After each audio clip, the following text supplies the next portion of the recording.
Welcome friends, self अध्ययन पर Photoshop tutorial में हम अपने टूल्स को कंटिन्यू करते हैं, जिसमें clone stamp tool and pattern stamp tool को आज की क्लास में हम डिस्कस करेंगे।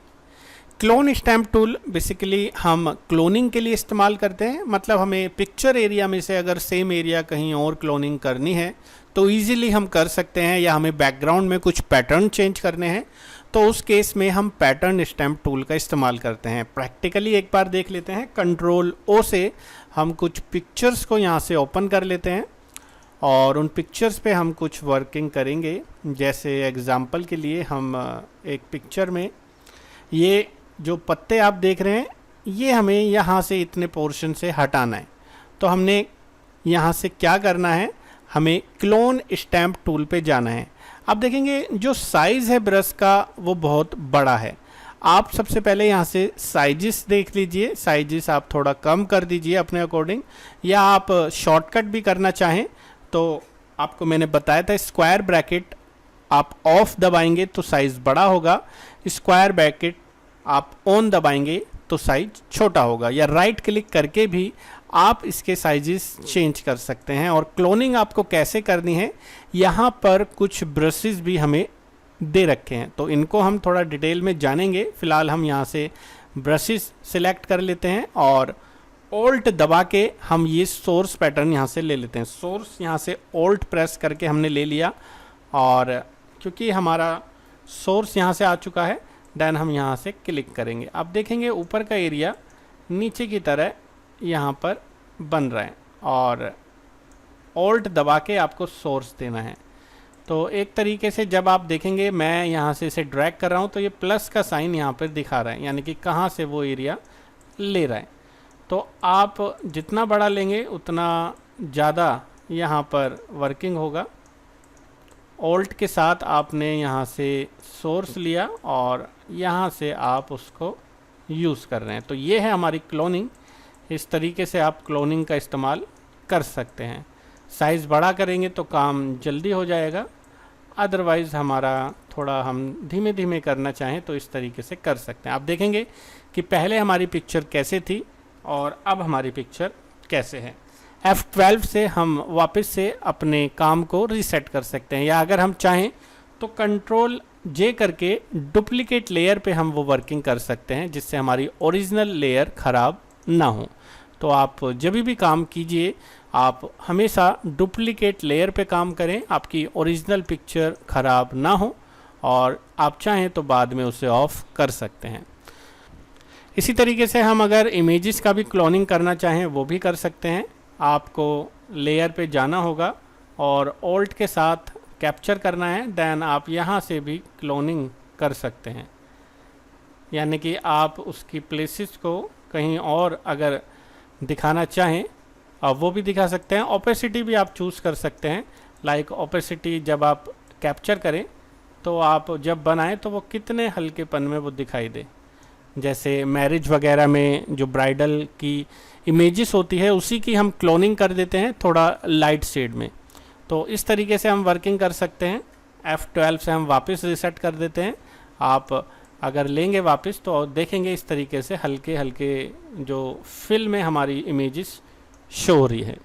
तो क्लोनिंग का वर्क यही है कि आप किसी भी एरिया को अगर क्लोन करना चाहें, जैसे नीचे आप देखेंगे यहाँ पर साइट का नाम दिख रहा है www.india101.com।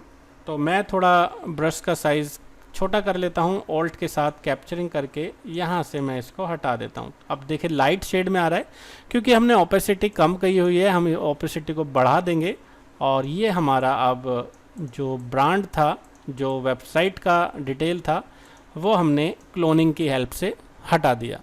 तो ये वर्क है हमारा क्लोनिंग स्टैम्प टूल का। क्लोनिंग के अंदर और भी मोड ऑप्शन होते हैं। जैसे आप क्लोनिंग अगर कर रहे हैं तो वो डार्क में दिखाई दे या कलर बर्न में दिखाई दे, अलग अलग ऑप्शंस हैं, आप इनको भी चूज़ कर सकते हैं। मैं एक ऑप्शन आपको यहाँ से लेके दिखा देता हूँ। सपोज़ मैं यहाँ से कलर बर्न ले लेता हूँ और फिर ऑल्ट के साथ यहाँ से कैप्चरिंग करता हूँ। अब आप देखेंगे ये बर्न टाइप का, मतलब इस तरीके से दिख रहा है कि इमेजेस बर्न हो चुकी है, और वो यहाँ से कैप्चरिंग करके यहाँ शो करा रहा है।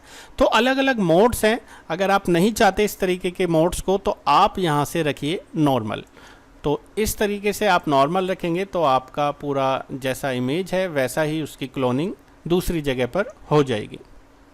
अब जैसा कि आप कंट्रोल जैसे डुप्लीकेट करते हैं और मैं यहाँ से कैप्चरिंग कर रहा हूँ, तो कैप्चरिंग करके भी आप यहाँ से यूज़ कर सकते हैं। आप ध्यान रखें सैंपल आप कहाँ से लेना चाहते हैं, करंट लेयर से लेना चाहते हैं या ऑल लेयर से, आप वो चीज़ें भी यहाँ से सिलेक्ट कर सकते हैं। तो आप ऑल लेयर रखें, जैसे अगर आप ब्लैंक लेयर भी ले रहे हैं तो वो भी यहाँ से कैप्चरिंग कर ले और उस पर वर्किंग हो, क्योंकि अगर आपने करंट लेयर रख रखा है तो ऑल्ट के साथ आप कैप्चरिंग करेंगे तो वो यहाँ पर वर्क नहीं करेगा, क्योंकि आपने यहाँ से सैंपल रखा है करंट लेयर और ब्लैंक लेयर पे फिर वो बाकी की लेयर्स की कॉपी यहाँ से नहीं उठाएगा। तो आप जब भी ब्लैंक लेयर ले लें उस पर वर्किंग करना चाहें तो यहाँ से रखिए ऑल लेयर। तो ये हमारे काम अपना ये हम इसके थ्रू कर सकते हैं।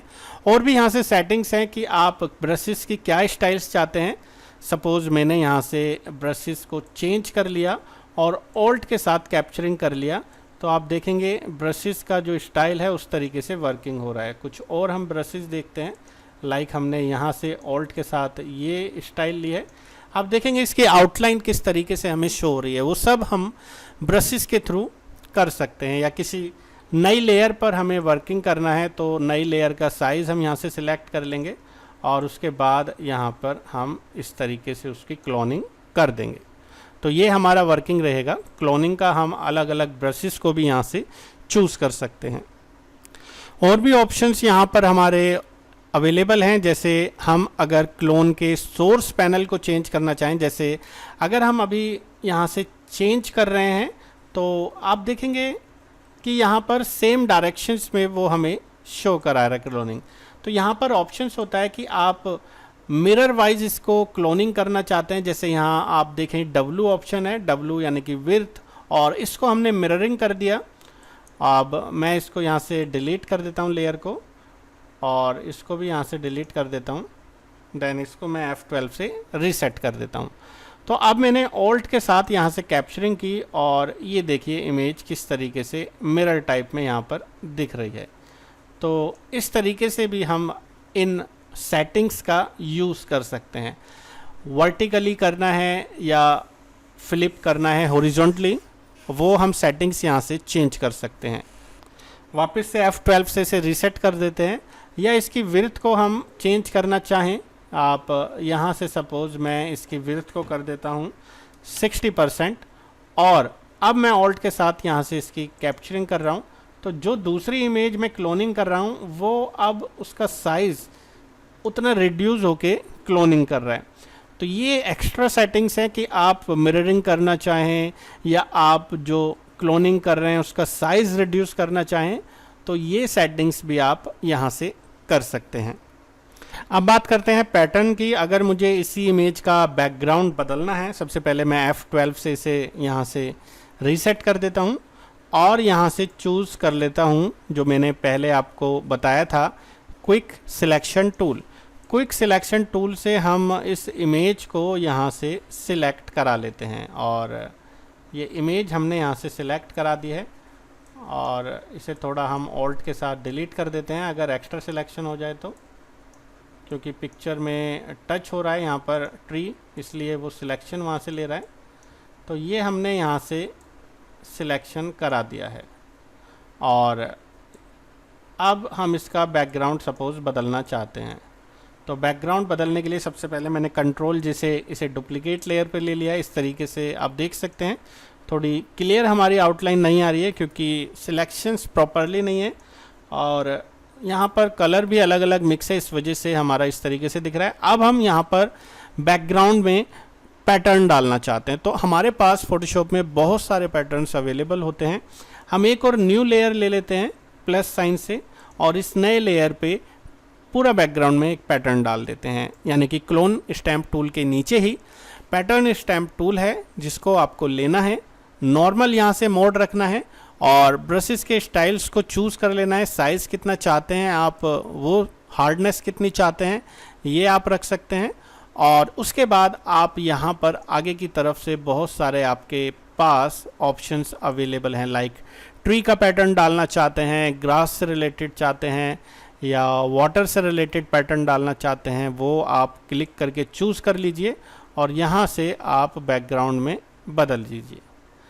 अब जैसे ही हमने ये पूरा के पूरा यहाँ से बदल दिया, आप देखेंगे पिक्चर यहाँ से हट चुकी है, क्योंकि पिक्चर हमारी सेकंड लेयर पर है। हम इसे उठाकर ऊपर की तरफ रख देंगे। आप देखेंगे हमारा बैकग्राउंड अब यहाँ से बदल चुका है। और इस तरीके से आप अलग अलग यहाँ से पैटर्न को चेंज कर सकते हैं। अब हम सेकंड लेयर पे जाएंगे, कोई और हमें पैटर्न चेंज करना है ग्रास से रिलेटेड, वो हम यहाँ से चूज़ कर सकते हैं और यहाँ से बैकग्राउंड आराम से बदल सकते हैं। तो आप चाहें तो अपना खुद का पैटर्न भी बना सकते हैं। सपोज़ मुझे ये आई का पैटर्न बनाना है, तो मैंने सबसे पहले बैकग्राउंड पे जाके इस आइस का सिलेक्शन कर लिया और यहाँ एक ऑप्शन अवेलेबल होता है एडिट के अंदर, डिफ़ाइन पैटर्न। डिफ़ाइन पैटर्न में जो मैंने सिलेक्शन लिया था वो पैटर्न किस नाम से आपको सेव करना है वो आप नाम डाल दीजिए, ओके प्रेस कर दीजिए और आ जाइए वापस लेयर 2 पे। अब यहाँ पर जब हम वापस से जाएंगे पैटर्न स्टैम्प टूल पे, तो सबसे लास्ट में जो भी आपने डिफ़ाइन किए गए पैटर्न्स हैं वो आपको यहाँ पर विजिबल हो जाएंगे। आप जैसे ही क्लिक करेंगे आप देखेंगे आप जो सिलेक्शन करके बनाया था आपने पैटर्न, वो आप यहाँ से डिफ़ाइन कर सकते हैं। तो इस तरीके से आप अलग अलग पैटर्न्स को भी यहाँ से बना सकते हैं या यहाँ पर जो पैटर्न्स अवेलेबल हैं उनको भी आप यूज़ कर सकते हैं। यहाँ पर ऑप्शंस भी आप देखेंगे, सेटिंग्स के अंदर कुछ अवेलेबल हमारे ऑप्शंस हैं। अपेंड डिफ़ॉल्ट पैटर्न, आप जैसे ही मैं ओके करूँगा तो यहाँ पर बने हुए कुछ और पैटर्न्स हैं वो भी यूज़ हो जाएंगे अगर हमने यहाँ पर उनको सेटिंग के अंदर रखा है। तो ये हमारे ऑप्शंस थे क्लोनिंग का और पैटर्न स्टैम्प टूल का। होपफुली ये सारे ऑप्शंस आपको क्लियर हो चुके हैं और आप इनके बेस पर प्रैक्टिस कीजिए, कुछ इमेजेस निकालिए, उसमें क्लोनिंग कीजिए, किसी एरिया को हटाना है या क्लोनिंग करना है या बैकग्राउंड बदलना है, पैटर्न लगाना है, वो सब आप इजीली कर सकते हैं। तो मिलते हैं अगले वीडियो में कुछ और टूल्स के साथ।